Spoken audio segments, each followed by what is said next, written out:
I'm related to Thomas Farrar from Lynn, and he was the victim of the witch trials. I first learned of it when I was a young girl.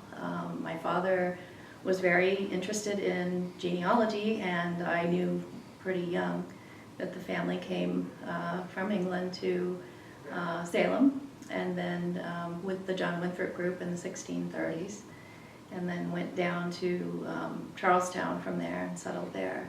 So Thomas Farrar is related through the Breed family and the Newhall family.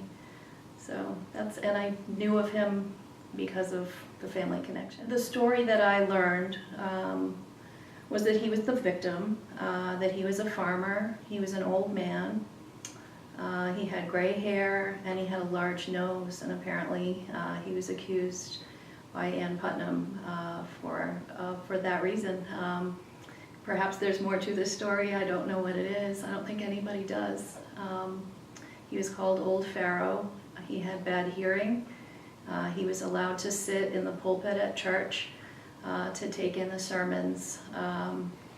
That's pretty much the extent of it. His son did very well politically in town.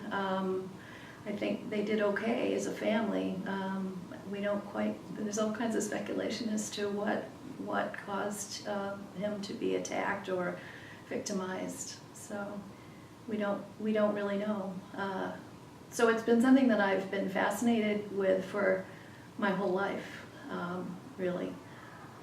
How people are persecuted, how they are victimized, and why, what those motivations are. I'm way more sensitive to civil rights violations now than I probably ever would be otherwise. I have a PhD. I just finished writing my dissertation a couple of years ago.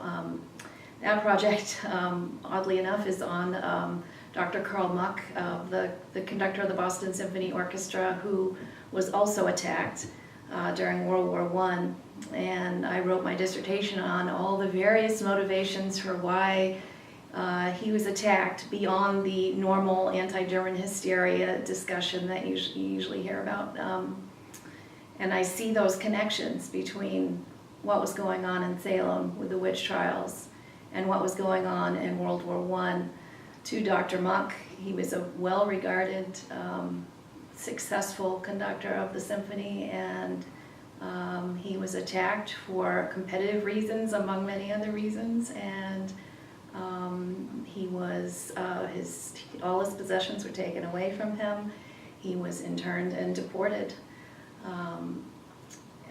So I do see those connections. I link what happened to my ancestor. I think subconsciously I see that, and I link it to what's going on today politically, and